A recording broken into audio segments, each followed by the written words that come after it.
In a world where gates to deadly dungeons tear open across the sky like wounds in reality itself, only one kind of person matters: hunters. Awakened individuals blessed with superhuman strength, elemental magic, or devastating combat abilities. They are the front line of humanity, the only ones capable of stepping into those nightmarish dimensions, slaying the monsters that lurk within, and harvesting the mana crystals and rare loot that fuel the global economy. The strongest among them, the S-ranks, are treated like gods. Their names trend on every social media platform.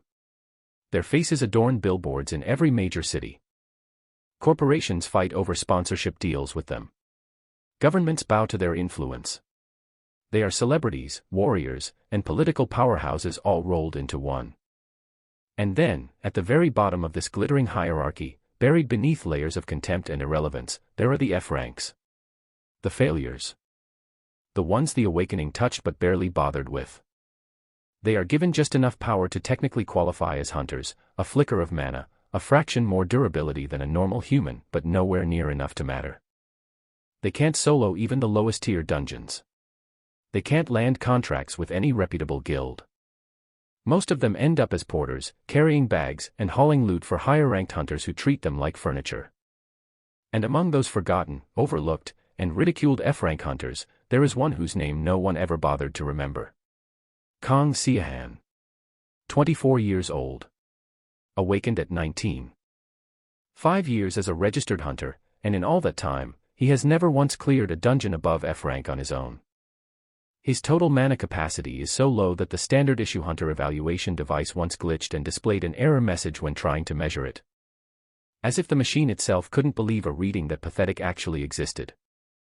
He has no elemental affinity, no unique skill, no latent talent waiting to bloom. His physical stats, strength, agility, endurance, are so close to baseline human that the only real advantage he has over a civilian with a baseball bat is the fact that he heals slightly faster from minor cuts. That's it. That's the full extent of what the awakening gave him. A slightly better immune system and the legal right to enter dungeons that could kill him in seconds. He lives in a studio apartment the size of a parking space in the cheapest district of Seoul, surviving on instant noodles and the meager split he earns as a porter for mid-rank dungeon parties. Some weeks, he makes just enough to cover rent. Other weeks, he doesn't. He's been evicted twice in the last 3 years. His phone screen has been cracked for 8 months because he can't afford to fix it. The last time he visited his mother, she looked at him with the kind of quiet pity that hurt worse than any monster ever could and asked him, gently, carefully, like she was handling something fragile, if maybe it was time to give up being a hunter and find a normal job. He told her he'd think about it. He didn't think about it. He couldn't.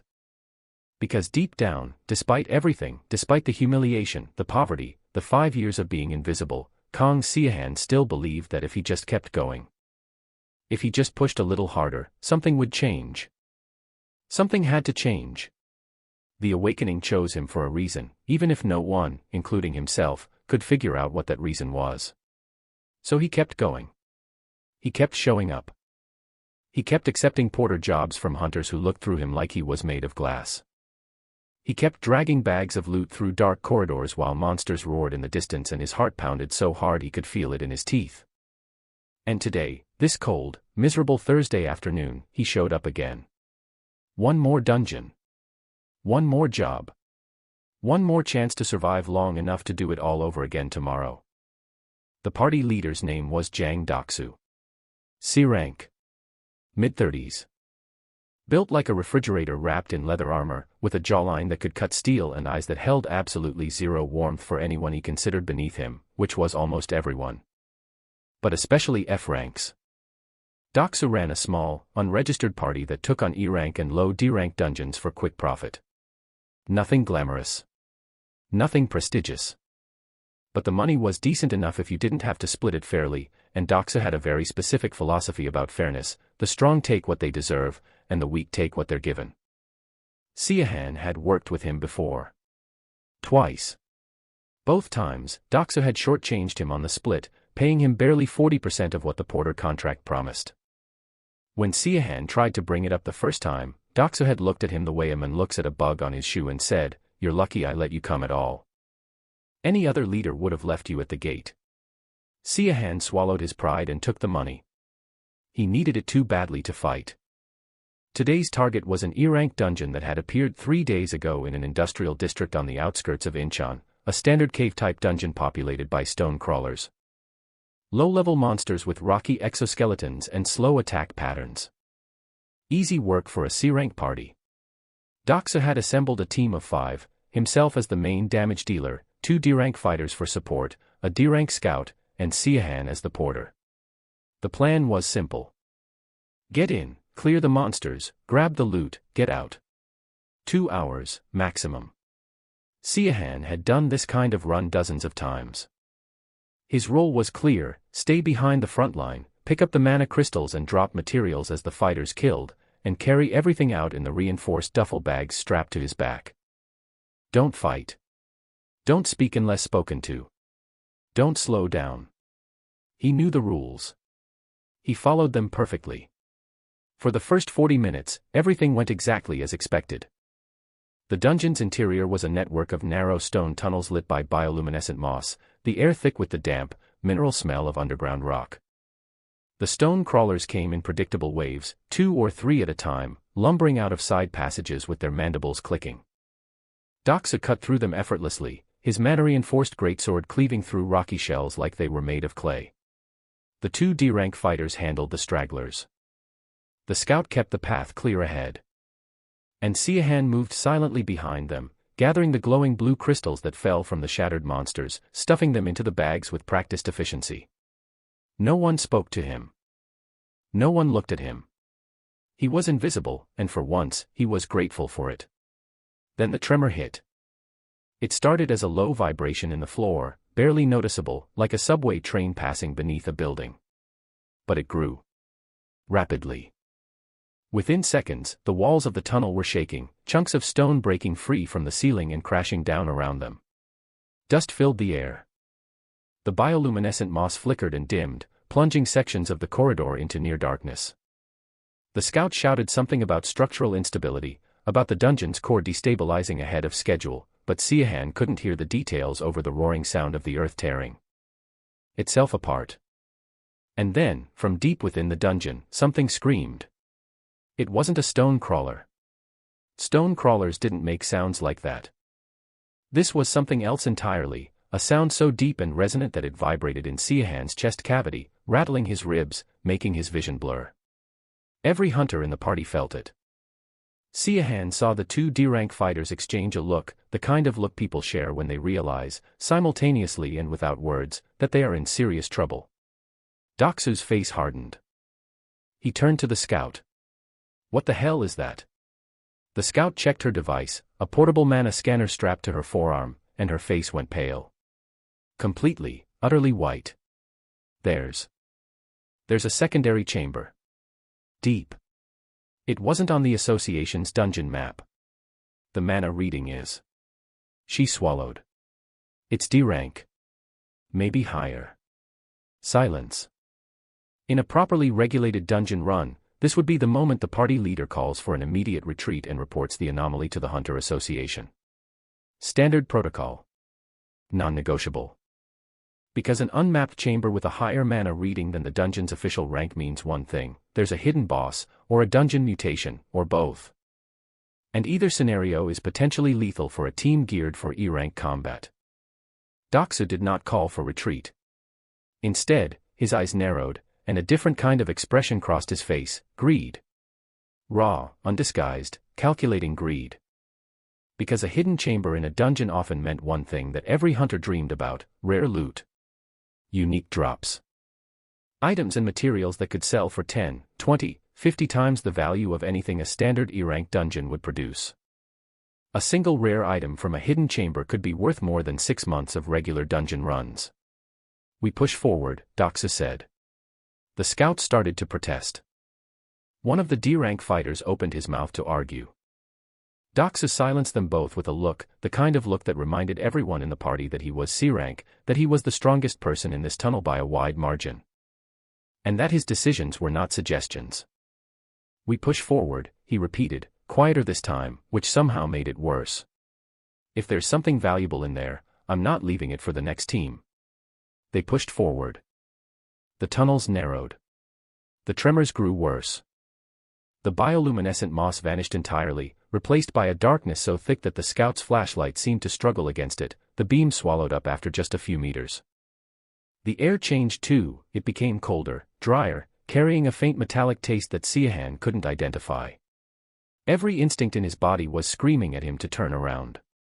His heart was hammering. His palms were slick with sweat inside his cheap gloves. But he kept walking, because what else could he do? He was the porter. He went where the party went. They found the secondary chamber after another 10 minutes of descent. It was larger than anything the dungeon had produced so far, a vast, cathedral-like cavern with a ceiling so high it disappeared into shadow. And standing in the center of that cavern, illuminated by a faint, sickly green glow emanating from cracks in the floor, was a monster. It was not a stone crawler. It stood nearly 3 meters tall, vaguely humanoid but wrong, elongated limbs covered in jagged stone plates. A featureless face with a single vertical crack running down the center that pulsed with green light, like a mouth trying to open. Its arms ended not in hands but in massive, bladed formations of crystallized rock, each one longer than Siahan was tall. The mana rolling off it was suffocating. Siahan could feel it pressing against his skin like heat from an open furnace, dense, hostile, and far, far beyond anything an E-rank dungeon should contain. The scout's scanner beeped once. D rank, upper D rank. Borderline C. Silence again. But this time, even Doxu's confidence flickered. Upper D rank borderline C meant this thing was nearly as strong as him.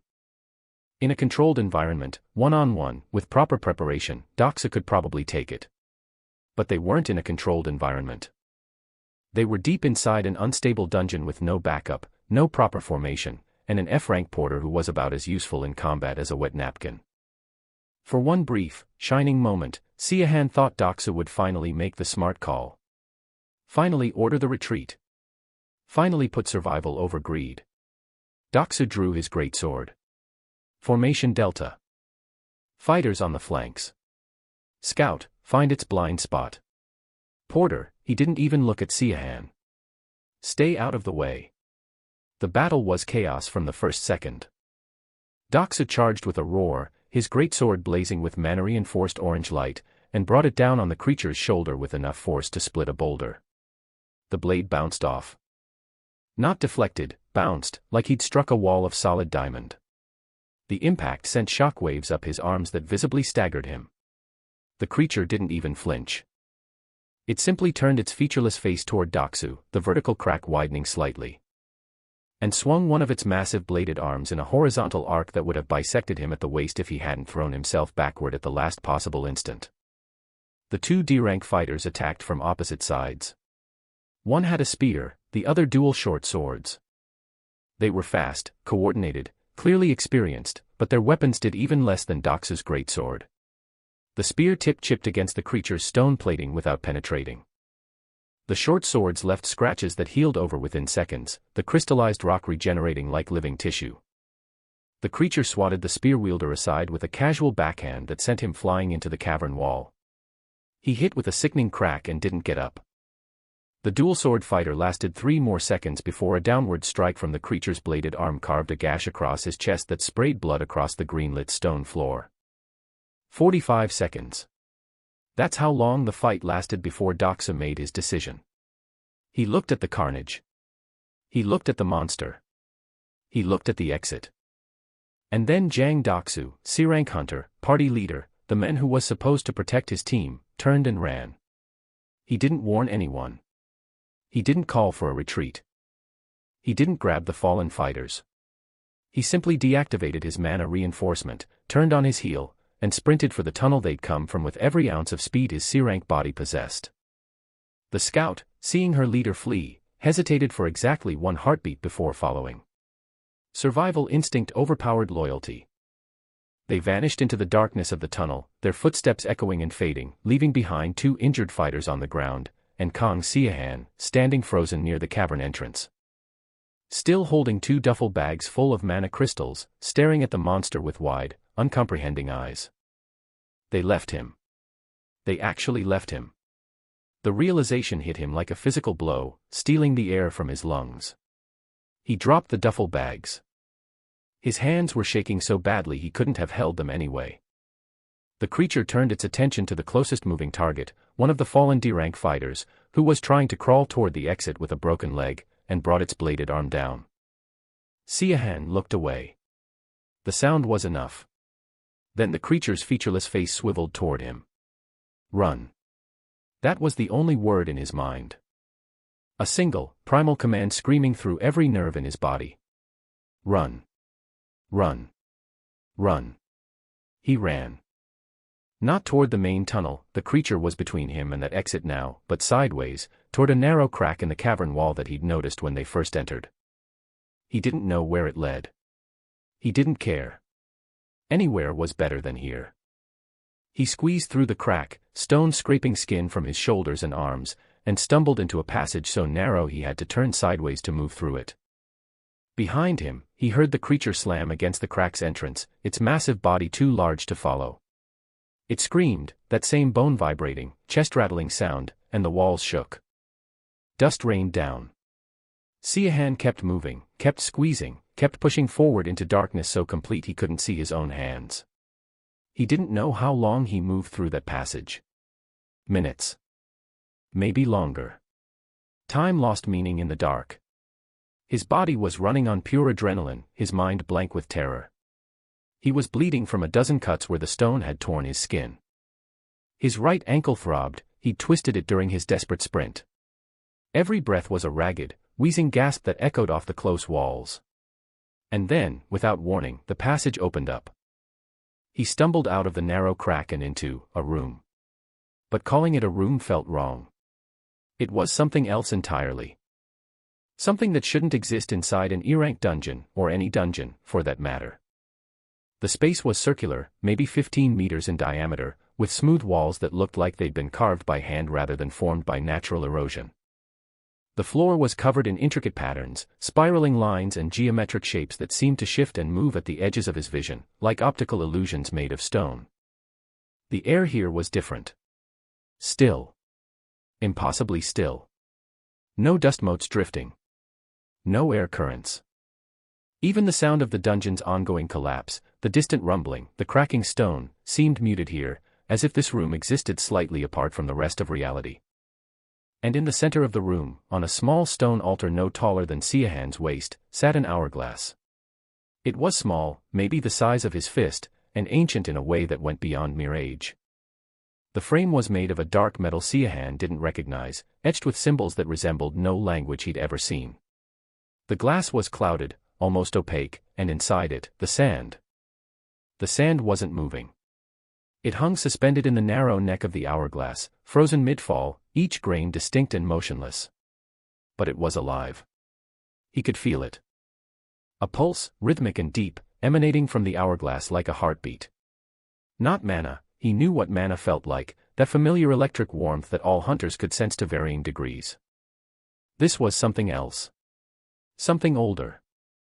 Something that resonated not with his body but with something deeper, something fundamental, as if the hourglass was vibrating at the same frequency as his very existence. He approached it slowly, one hand outstretched, mesmerized despite his fear. The pulse grew stronger with each step, matching his own heartbeat, then synchronizing with it. Then overtaking it, his heart adjusting its rhythm to match the hourglass rather than the other way around. He should have been terrified. He should have turned and run, found another way out, reported this anomaly to the association. That's what training dictated. That's what protocol demanded. But Kang Siahan was bleeding. He was trapped in a collapsing dungeon. His party had abandoned him. 2 men were dead behind him, and a monster he couldn't even scratch stood between him and the only exit he knew. Protocol meant nothing to a dead man. He reached for the hourglass. And then his foot caught on the edge of the altar, and he stumbled forward, his hand slamming down on the hourglass's frame as he caught himself. The impact reopened the deepest gash on his palm, a cut he'd gotten squeezing through the narrow passage, and blood welled up, hot and red, dripping down his fingers and onto the hourglass's surface. The effect was immediate. The blood didn't slide off the glass or pool on the metal frame. It was absorbed. Drawn into the hourglass like water into dry sand, disappearing so quickly it seemed like the object was drinking it. The clouded glass cleared, not gradually but all at once, like a fog lifting in an instant, and the suspended sand inside began to glow. Not with light exactly, but with presence. A sense of something vast and incomprehensible condensing into the tiny space, like an ocean being poured into a thimble. Then the pain hit. It exploded from his left wrist, searing, white-hot, as if someone had pressed a branding iron against his skin. He screamed, tried to pull his hand away, but his fingers wouldn't release the hourglass. They were locked around it, fused to it, his tendons rigid and unresponsive. The metal frame began to dissolve under his grip, breaking apart into particles of dark light that flowed into his skin. Traveling up his veins in visible lines of shadow that raced from his fingers to his wrist to his forearm. The glass shattered silently, and the glowing sand spiraled upward in a tight helix before driving itself into the center of his left wrist like a needle made of light. He screamed again. The sound echoed through the chamber, bouncing off the smooth walls, layering over itself until it sounded like a chorus of agony. And then, between one heartbeat and the next, between one scream and the silence that followed, everything stopped. Everything. The dust that had been shaken loose from the ceiling hung motionless in the air, each particle frozen in place like a photograph. The distant rumbling of the collapsing dungeon, gone. Not quieted. Gone. Absolute silence, so complete and total that Siahan could hear the blood rushing through his own ears, could hear the wet click of his eyelids when he blinked. The pain in his wrist faded to a dull throb, and he finally looked down. The hourglass was gone. In its place, branded into the skin of his left wrist, was a tattoo, a perfect, intricate rendering of the hourglass, dark as ink, with the sand inside depicted mid-fall. It pulsed faintly with that same deep, rhythmic energy he'd felt before, but now it was coming from inside him. Part of him. Inseparable. He looked up. Looked around the chamber. Nothing moved. Nothing at all. He stumbled back toward the narrow passage, his mind numb, his body moving on autopilot. Through the crack. Into the cavern. And there was the creature. The D-rank abomination that had slaughtered 2 hunters and sent a C-rank running.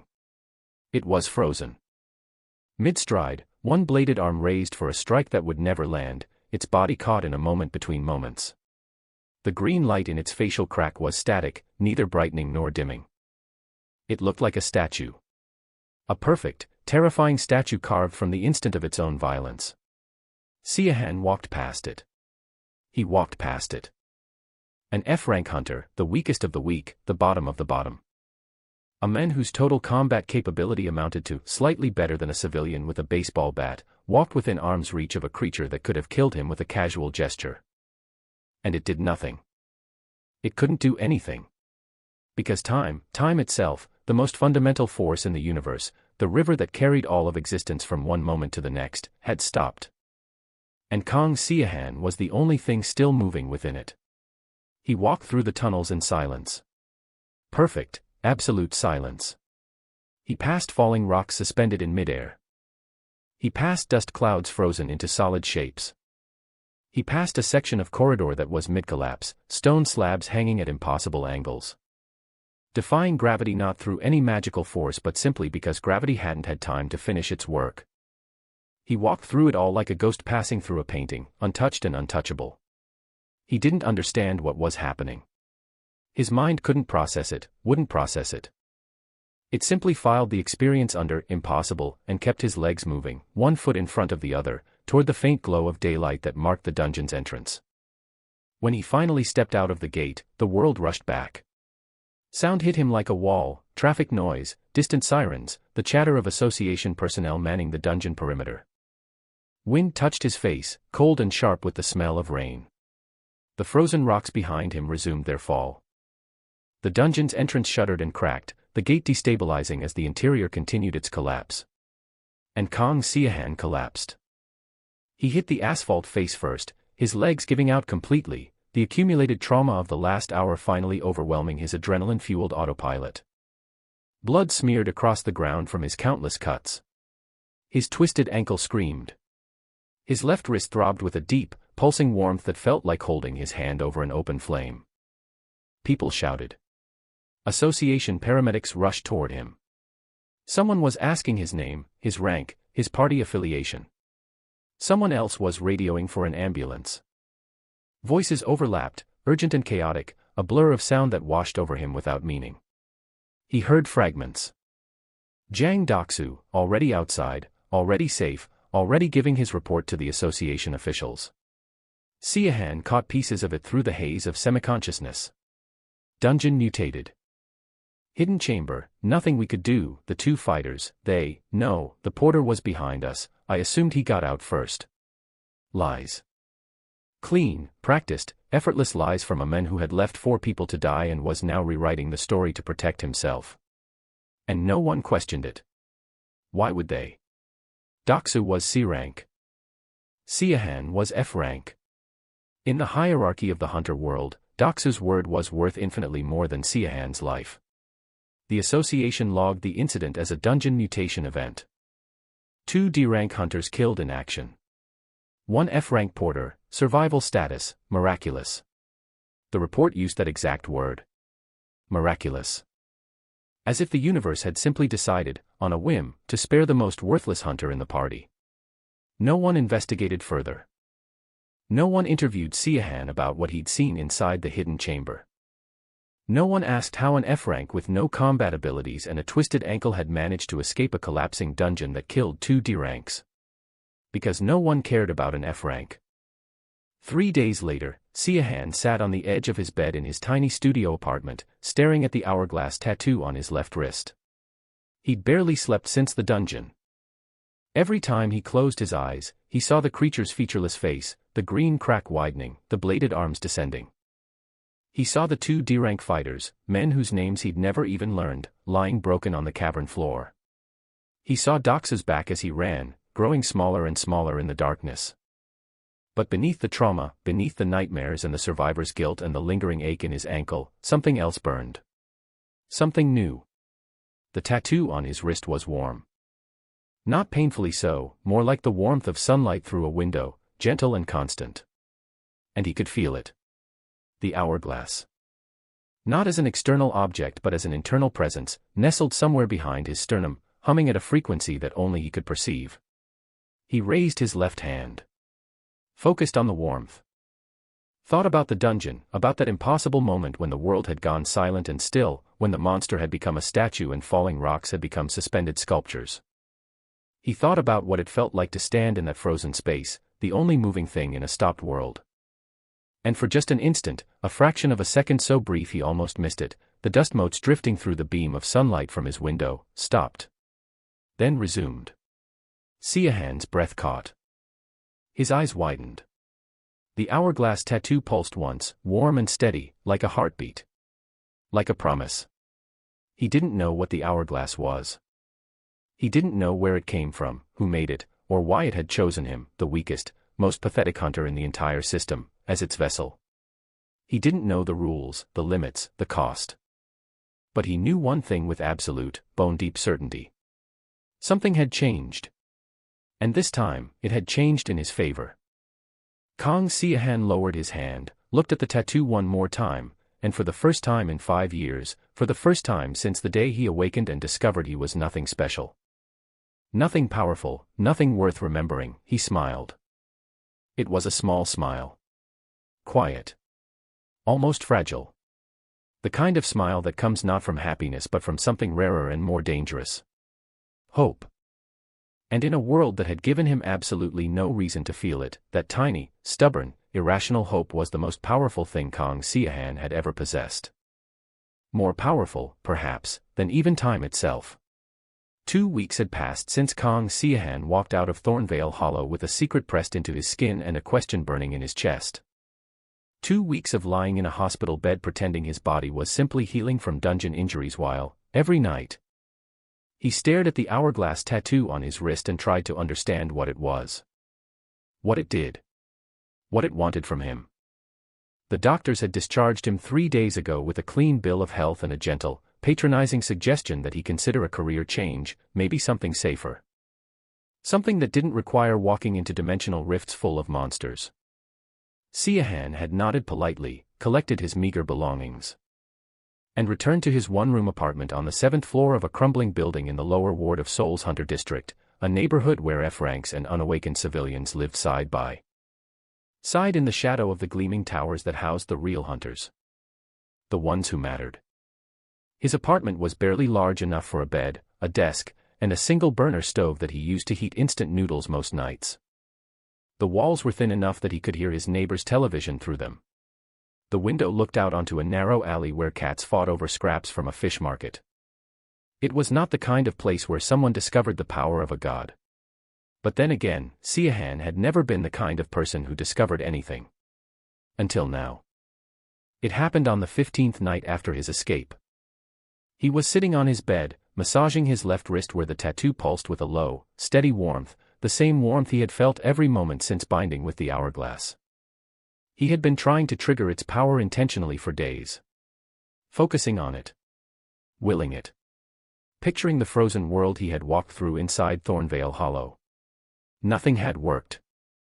The tattoo would pulse, sometimes glow faintly, but the world around him stubbornly continued to move. Time refused to stop.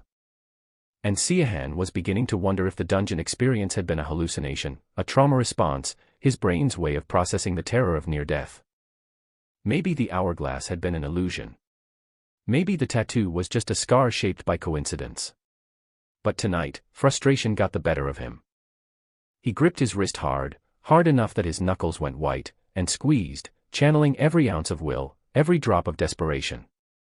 Every fraction of the helplessness he had felt cornered in that dungeon, into the tattoo. And something gave. It wasn't dramatic. There was no flash of light, no thunderclap, no grand cinematic moment. There was simply silence. The hum of his refrigerator stopped. The drip of the leaky faucet in the bathroom froze mid-drop. Through the thin walls, his neighbor's television went quiet, not off, but still. Siahan looked at the glass of water on his desk. A single ripple, perfectly preserved, sat motionless on the surface. He reached out and touched it. The water was real. Solid, almost, like touching gelatin. But it was still liquid, just liquid that refused to move. He had done it. He had stopped time. The radius was small, roughly 5 meters in every direction, a bubble of frozen reality centered on himself. He could feel the boundary, a faint pressure against his skin like standing at the edge of a cliff. Beyond the 5-meter mark, the world continued normally. He could see, through his apartment window, the distant flicker of neon signs across the alley, still moving, still alive. But within his bubble. Absolute stillness. Absolute silence. Absolute control. And absolute agony. The pain hit him like a freight train. Not gradually, instantly, all at once, as if every cell in his body had been set on fire simultaneously. A hot, searing pressure built behind his eyes, and blood began pouring from his nose in a thin, steady stream, dripping onto his shirt. His fingers spasmed. His left hand, the hand connected to the tattoo, seized into a rigid claw, and he heard something crack inside his wrist. Not a bone breaking, something deeper, something structural, as if the very framework of his body was being stressed by a force it was never designed to bear. He tried to hold the freeze, tried to maintain the bubble, but his vision went white, then black, then white again, and a sound filled his ears that he realized, distantly, was his own screaming. He released the freeze. Time snapped back into motion with a sensation like a rubber band slapping against reality, a sharp, jarring lurch that sent Siahan crashing off his bed and onto the floor, gasping, bleeding. Shaking. The refrigerator hummed. The faucet dripped. The television murmured through the wall. Everything was normal again. Everything except Siahan, who lay curled on the cold floor of his apartment, blood running from his nose and ears, his left wrist swollen and darkened with bruising. His body racked with tremors so violent he couldn't control his own breathing. The freeze had lasted 4 seconds. 4 seconds of stop time had cost him a nosebleed, a cracked bone in his wrist, and what felt like a year shaved off his life. He understood, lying there in his own blood, staring at the cracked ceiling with unfocused eyes, that the hourglass was not a gift. It was a weapon. A magnificent, impossible, world-breaking weapon, and every time he used it, it would try to kill him. The power was too great for his body. His F-rank mana core, his unenhanced muscles, his fragile human skeleton, none of it was built to channel temporal energy. He was trying to pour a river through a drinking straw, and the straw was already starting to crack. He couldn't give it up, though. He knew that the way he knew his own name. The hourglass wasn't just power, it was opportunity. It was the first thing in 5 years of being a hunter that had made him feel like he could actually do something. Like he wasn't just a joke, a throwaway, a body that existed to fill space and carry packs for men like Doksu. The hourglass was hope, and hope, once tasted, was impossible to spit out. So he made a decision. If his body couldn't handle the hourglass, he would make his body strong enough to handle it. Not through mana enhancement, his core was too weak for that to matter. Through physical training. Through combat experience.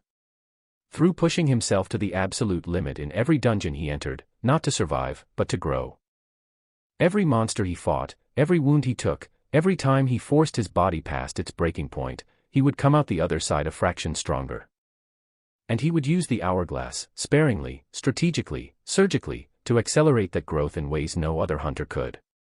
He registered for solo dungeons the very next day. Low-rank ones. F rank and E rank, the ones that other hunters considered beneath them, the ones that paid almost nothing and offered no prestige. Siahan didn't care about prestige. He cared about practice. And these low-rank dungeons were the perfect training ground, low enough threat level that a single mistake wouldn't kill him, but populated with enough variety of monsters that he could learn, adapt, and evolve. His method was precise and brutal. He would enter a dungeon alone, engage a monster in direct combat, fighting with his sword, his fists, his body, and when the creature attacked, he would freeze time. Just for a second. Maybe 2. In that frozen second, he would study the monster's posture, the angle of its limbs, the trajectory of its strike. He would identify the opening, the split-second vulnerability between one attack and the next, and he would position himself perfectly. Then he would release the freeze, and in real time, to any observer, it would look like he had dodged the attack with superhuman reflexes, found a gap that shouldn't exist, and struck with surgical precision. He did this over and over and over. Dozens of dungeons. Hundreds of monsters. Each freeze cost him, the nosebleeds became a constant companion, and he started carrying tissue paper in his pockets like an accessory. The bone cracks became stress fractures that healed poorly without proper medical attention, leaving his left hand stiff and aching on cold mornings. He blacked out twice, once inside a dungeon, waking up on the floor with a slime creature inching toward his face, and once in his apartment. Coming to at 3 in the morning with no memory of the previous 4 hours. His body was deteriorating. But his combat ability was skyrocketing in a way that no one could see on paper. On paper, he was still F rank. His mana core hadn't grown by even a fraction. The Hunter Association's evaluation system measured raw mana output, not combat skill, and Siahan's output was still pitifully low.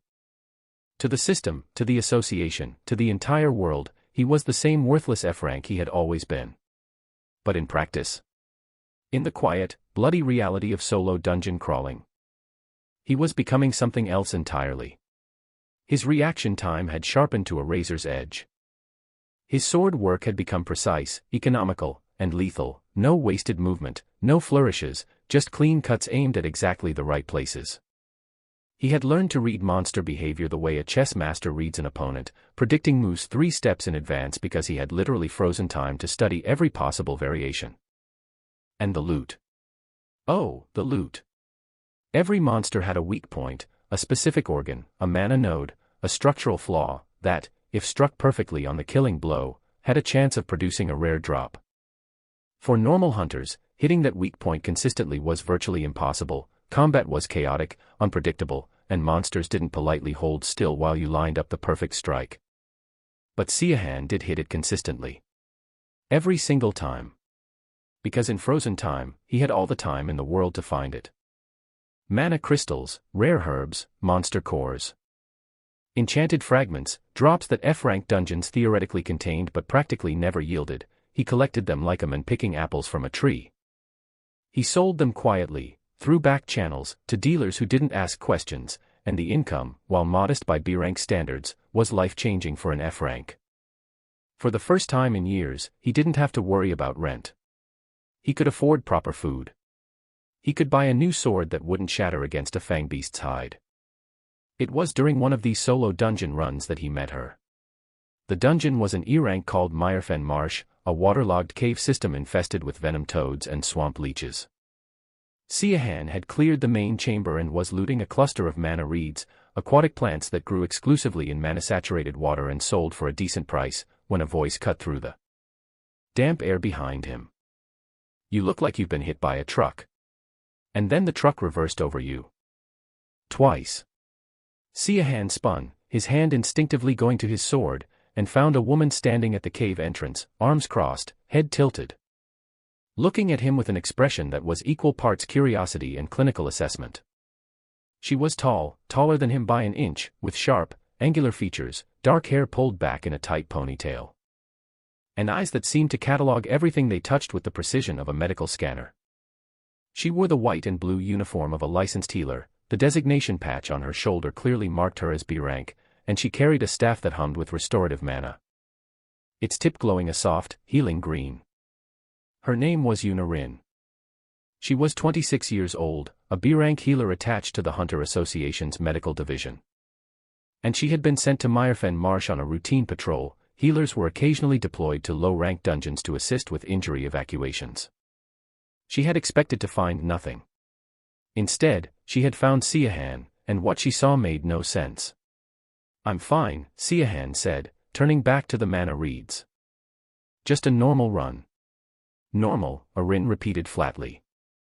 She walked closer, her boots squelching in the ankle-deep marsh water, and studied him with the unflinching gaze of someone who had treated hundreds of hunters and could read injuries the way others read books. "Your nose is bleeding. Your left hand is swollen, not from impact trauma, but from internal stress fractures that haven't healed properly. You have microfractures along your fourth and fifth metacarpals, your radius has hairline cracks consistent with repeated high-force exertion. And the capillaries around your eyes are burst in a pattern I've only seen in cases of mana overexertion." She paused, her eyes narrowing. "But you're F rank. You don't have enough mana to overexert." Siahan said nothing. He kept picking mana reeds, his back to her, his jaw tight. "You can't get these injuries from E-rank monsters," Arin continued, undeterred by his silence. She crouched beside him, ignoring his obvious discomfort, and pointed at a faded bruise on his forearm. "This is a compression fracture. It was caused by rapid, localized bone stress, the kind you see when someone channels a massive burst of energy through a limb that can't handle it. I've seen S-rankers with similar damage after activating abilities far beyond their safe threshold. But you." She looked at his F-rank registration tag, which was clipped to his jacket. "You shouldn't be capable of this." "I'm clumsy," Siahan said quietly. "You're a terrible liar," Arin replied without missing a beat. "And you're clearly hiding something. I don't know what it is, and frankly, I don't care enough to pry. But I'm telling you, as a medical professional, whatever you're doing to your body, it's unsustainable. You're accumulating damage that isn't healing correctly, and if you keep going at this rate, within 6 months, you'll be crippled. Within a year, dead." Siahan finally stopped picking reeds. He turned and looked at her, really looked at her, and for a moment, the mask of casual indifference he wore around other people slipped, and she saw what was underneath. Exhaustion. Pain. And a fierce, burning determination that he couldn't quite hide no matter how hard he tried. "I know," he said. "I know what it's doing to me." "Then stop." "Can't." "Why not?" He didn't answer that question. Instead, he asked one of his own. "If I came to you, privately, off the association's records, would you be able to heal the damage?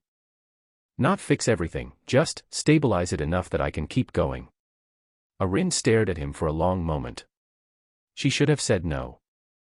She should have reported him to the association for suspicious behavior, flagged his file, and walked away. He was clearly involved in something he shouldn't be, and getting entangled with an F-rank secrets was not how you advanced a career in the Hunter Medical Division. But there was something in his eyes, that quiet, stubborn refusal to give up despite every reason to, that she recognized. Not because she had seen it in herself, but because she had seen it in others. In the hunters she treated who pushed through injuries that should have ended their careers. In the ones who fought not because they were strong enough, but because they refused to stop. "Fine," she said, surprising even herself. "But you tell me what's going on." "Eventually." "Not today, but eventually. I don't treat patients who lie to me." Siahan considered this for a moment, then nodded. "Eventually." It was the beginning of an unlikely partnership, the F-rank hunter with a secret that could break the world and the B-rank healer who was too stubborn and too sharp to let him destroy himself in peace. Meanwhile, on the other side of the city, Jang Doxa was furious. He had heard the rumors through the hunter grapevine, the same network of gossip, boasts, and thinly veiled threats that connected every hunter in Seoul's lower ward. A solo F-rank hunter was clearing E-rank dungeons at an impossible rate. Not just clearing them, perfecting them. Hitting every loot drop. Never triggering trap alarms. Never taking damage that would require association medical follow-up. The rumors didn't name Siahan specifically, but Doxa didn't need a name. He knew. He knew the way you know when a debt you thought you'd buried was about to resurface. Kong Siahan was the man he had left to die in Thornvale Hollow, and instead of dying, that man had crawled out of a collapsed dungeon and somehow, impossibly, come back stronger. It didn't make sense. Doxa had been a hunter for over a decade. He knew what F-ranks were capable of. He had been D-rank himself for most of his career, and even that modest advancement had taken years of grinding and luck. An F-rank didn't magically become competent overnight. An F-rank didn't solo dungeons that parties of 5 struggled with. An F-rank didn't generate the kind of whispered rumors that were now circulating through every tavern and guild hall in the district. Unless that F-rank had something. A cheat. A stolen artifact. A forbidden ability. Something that didn't belong to him, something he had found in that hidden chamber inside Thornvale Hollow, because Doxa had seen the data from the post-incident dungeon survey. And the survey team had found the hidden chamber. It was empty. Sealed from the inside, with scratch marks on the walls and a strange, circular altar in the center that the survey team couldn't identify. Whatever had been in that chamber, Siahan had taken it. And Doxa wanted it.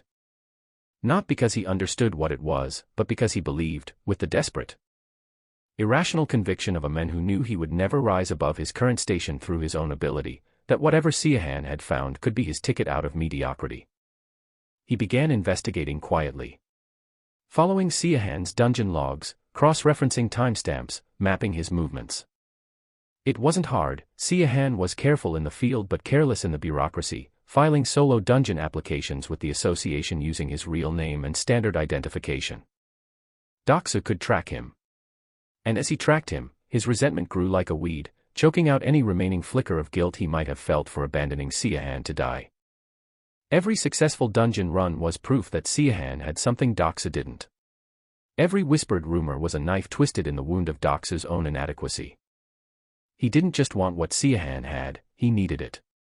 And men who needed things were dangerous. But Siahan had bigger things to worry about than Doxa's jealousy. Because 3 weeks into his training regime, during a solo run through an E-rank dungeon called Ashenvault Crypt, something happened that changed everything. He had frozen time to study the attack pattern of a skeletal wraith, an undead creature that fought by launching waves of cold fire projectiles from a distance. The freeze was active, the world was still, and Siahan was walking calmly through a field of frozen blue flames, examining their trajectories, when he felt it. A pull. Not physical, deeper than that. A pull inside his mind, like a door opening in a wall he hadn't known existed. He closed his eyes, surrendering to it, and the world around him, the frozen dungeon, the still wraith, the silent flames, dissolved. He was standing in a white void. Infinite and featureless in every direction except directly ahead, where a massive structure rose from the nothingness like a monument to time itself. It was a clock tower. Enormous, impossibly tall, its peak lost in a white haze far above, and ancient beyond comprehension. Its face was cracked, spiderweb fractures running through the numbers and hands, and its mechanism, visible through gaps in the tower's stone shell, was a labyrinth of interlocking gears, pendulums, and chains that moved in patterns that seemed to defy the linear progression of time. Some gears spun forward. Some spun backward. Some seemed to spin in directions that didn't exist in three-dimensional space. Siahan stood before it, dwarfed and awed, his breath forming clouds in the cold, still air of the void. And then a voice spoke. Not from any direction, from everywhere, from the tower itself, from the white nothing, from inside his own skull. It was deep, weary, and ancient, carrying the weight of eons in every syllable. You are not the first to hold the hourglass of Aeon. You are simply the first to survive it. Siahan's blood ran cold. He turned, searching for the source of the voice, but there was nothing. Just the white void, the cracked tower, and the echo of those words reverberating through a space that existed outside of time. Who are you? Siahan called out, his voice swallowed by the vast emptiness. The voice did not answer. The clock tower's cracked face pulsed once, a deep, resonant thrum that Siahan felt in his bones, and then the void dissolved, and he was back in the dungeon, frozen time still active around him. The skeletal wraith still locked mid-attack, the cold fire projectiles still suspended in the air. He released the freeze. The wraith attacked. Siahan dodged, struck, and killed it in 3 clean moves. But his mind was not in the dungeon anymore. It was replaying that voice, that tower, those words, over and over like a broken record. Not the first to hold it. Simply the first to survive it. What did that mean? How many others had held the hourglass before him? And what had happened to them, the ones who didn't survive? He didn't have answers. Not yet. But the hourglass hummed on his wrist, and the clock tower waited in the white void, and Kang Siahan, the weakest hunter in the world, was beginning to understand that he had stumbled into something far larger, far older, and far more dangerous than he had ever imagined. There are moments, so small, so impossibly brief, that the entire fate of existence rests within them. Not minutes. Not seconds. But something far thinner. A fraction of a moment so fragile that even time itself hesitates to acknowledge it. And for Kang Siahan, that moment would become everything. Because for the first time since all of this began, he had made his choice. Not survival. Not power. Not revenge. But erasure. I'll destroy them. The words left his mouth quietly, yet they carried the weight of a decision that no human should ever have to make. Arin froze. Her fingers tightened unconsciously around the stack of ancient texts scattered across the table, records she had spent sleepless nights deciphering. Forbidden knowledge that even the association refused to acknowledge. You're talking about killing yourself. Siahan didn't look away. No, a pause. Then, I'm talking about stopping them. The difference was subtle. But absolute.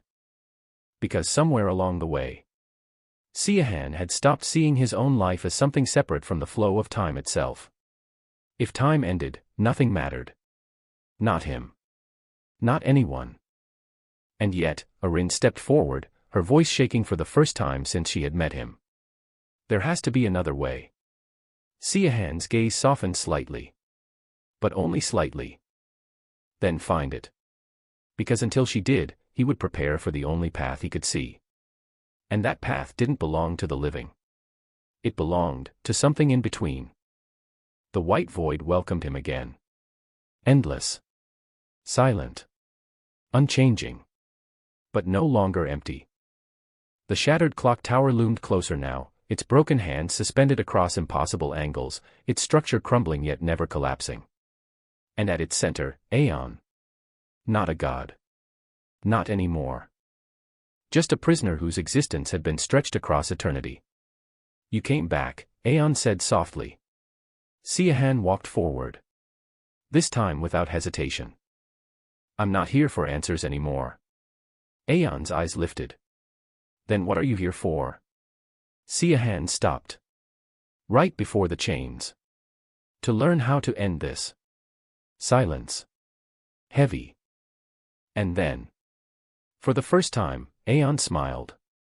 Not with hope. But with understanding. Then you've already begun. Time didn't exist in the void. Which meant training didn't either. There were no days. No hours. No progression that could be measured. Only change. Only transformation. Only the slow unraveling of what Siahan used to be. Stop resisting it.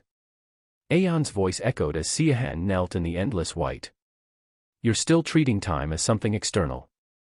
Siahan clenched his fists. The tattoo had spread further. Across his shoulder. Down his chest. Cracks glowing brighter. Deeper. It's killing me. Aeon's gaze didn't waver. No, a pause. It's replacing you. The word struck harder than any attack. Because Siahan could feel it. Moments slipping. Memories fading at the edges. Parts of himself, going still. You're not losing time, Aeon continued. You're becoming it. And that was the truth Siahan had been avoiding. The hourglass wasn't a tool. It wasn't a weapon. It was a transformation. A conversion. From human. To something that no longer belonged to time at all. Then how do I use it? Aeon stepped closer. Chains dragging softly through nothingness. You don't. A hand reached forward. Not touching. But close enough to feel the distortion. You exist within it. And that was where everything changed. Siahan stopped trying to control the hourglass. Stopped forcing time to obey him. Instead, he let go. The void responded. Or maybe. He did.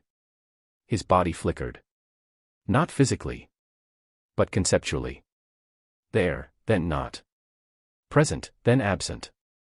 A being stretched across the gap between seconds. Good, Aeon whispered. Now move. Siahan stepped forward. And vanished. Not teleportation. Not speed. But absence. He didn't cross space. He crossed moments. Reappearing meters away. Then again. Then again. Each movement, less human. Each step, closer to something impossible. He began to fight within that state. Attacks that existed in one moment, but not the next. Blades that struck from gaps in time. Movements that couldn't be predicted, because they didn't follow sequence. You're no longer bound by cause and effect, Aeon said. You are the exception. And Siahan realized that was his weapon. Not power. Not strength. But contradiction. Meanwhile, in the world that still moved forward, Arin refused to accept the ending that had been handed to her. Books covered every surface. Ancient scripts. Forbidden diagrams. Records of temporal anomalies erased from official archives. Her eyes burned from exhaustion. Her hands trembled from overuse of mana. There has to be something, and then, she found it. A theory. Incomplete. Unverified. Almost insane. But possible. If all four relics converge, she whispered, scanning the text, then the backlash, her breath caught. Won't just destroy them. It could reset them. Erase the curse. Not the wielder. But the margin, her hands tightened. 1,000th of a second. That was the window. The difference between existence and erasure. And somewhere far away, that moment was already approaching. The Chronos Order's sanctuary didn't exist on any map. It couldn't. Because it didn't exist in a single point in time. It drifted. A structure anchored between moments. Appearing only when the flow of time aligned in specific patterns. And now, it had fully emerged. Because the ritual had begun. At its center, 3 relics pulsed. Reverse. Accelerate. Loop. Ancient. Terrifying. And incomplete. Because the 4th. Still resisted. We're close, a voice echoed through the chamber. The leader of the Chronos Order stood before the convergence point, their figure obscured by layers of distorted time. Once the final fragment stabilizes, the chains will break. And beside them, Beck Giol. Calm. Unshaken. As if everything had already been decided. He's coming, Giol said quietly. Not a guess. A certainty. Because men like Siahan always walk toward impossible endings. And then, the world fractured. Siahan arrived. Not through the entrance. Not through space. But between moments. A flicker. A presence that shouldn't exist. And behind him, a Rin. And a handful of hunters. Not the strongest. Not the highest ranked. But the ones who believed. So this is it, a Rin whispered. Time around the sanctuary twisted violently. Zones of repetition, where a single second looped endlessly. Fields of acceleration, where decades passed in moments. Pockets of stillness, where nothing moved at all. Stay close, Siahan said. His voice, distant. Echoing strangely. As if it didn't fully belong to the same moment as everyone else. And then, they advanced. The battle that followed wasn't war. It was collapse. Agents of the Chronos Order surged forward, each wielding fragments of temporal power. One moved faster than thought, accelerating his body beyond natural limits. Another rewound his own injuries, making him functionally immortal within short intervals. A third trapped hunters inside looping pockets, forcing them to relive the same attack over and over again. But Siahan, he didn't fight them directly. He slipped. Between moments. Appearing where attacks didn't exist. Striking from gaps no one could perceive. Each encounter pushed him further. Each movement strained his existence. The tattoo had spread across his entire body. Glowing. Cracking. Breaking him apart. But he didn't stop. Because the center was all that mattered. And there, Giol waited. You've changed, Giol said, watching him approach. Siahan didn't answer. Because words didn't matter anymore. Only time did. And then, they clashed. This time, there was no hesitation. No testing. Only execution. Siahan moved between moments. Giol reversed them. Strikes landed, then unlanded. Wounds opened, then vanished. Entire sequences of combat, undone. You can't win, Giol said calmly. Everything you do, I can erase. And for a moment, it seemed true. Because no matter what Siahan did, it didn't matter. Because Giol could simply undo it. But Siahan had already understood something deeper. Something beyond attack. Beyond defense. Beyond time itself. Then I'll give you nothing to reverse. Giol's expression shifted. Just slightly. And that was enough. Because in that instant, Siahan made his final decision. He stopped. Not time. Himself. His heart stopped. His thoughts stopped. His existence stopped. For one impossible moment, Kang Siahan did not exist. And in that gap, there was nothing. No cause. No effect. No sequence. Nothing for Giol to reverse. What, too late? Because in the next instant, Siahan returned. And his blade struck. Clean. Absolute. Irreversible. Giol's body froze. Not in time. But in realization. So this is your answer, and then, he fell. The path to the center was open. Siahan didn't hesitate. Because hesitation didn't belong to him anymore. The convergence point pulsed violently. All four relics resonating. Calling to each other. Trying to complete something that should never exist. Siahan stepped forward. And plunged his hand into it. Pain. Beyond anything he had ever known. The tattoo consumed him. Covering every inch of his body. Light. Cracking. Breaking. Thank you. Aeon's voice. Soft. Fading. Time shattered. Not metaphorically. Not symbolically. But literally. Fragments of existence breaking apart. Collapsing. Rewriting. And then, silence. When the light faded. The relics were gone. Dust. The distortions, gone. The sanctuary, falling apart. And Siahan, lying on the ground. Breathing. Alive. The tattoo, gone. All of it. Except, a single, small hourglass mark. On his wrist. Faint. Still. It worked, Arin's voice broke as she dropped beside him. It actually worked, 1,000th of a second. And somehow, he had made it. Weeks later, the world had changed. The Chronos Order, broken. Their leader gone. Their plan erased. And Siahan, re-evaluated. Not as an F rank. Not as a miracle. But as something real. A rank Hunter Kong Siahan. No relic. No power. Just skill. Instinct. Experience. The result of someone who had fought beyond time itself, and returned. And for the first time, he smiled. Not because he had won.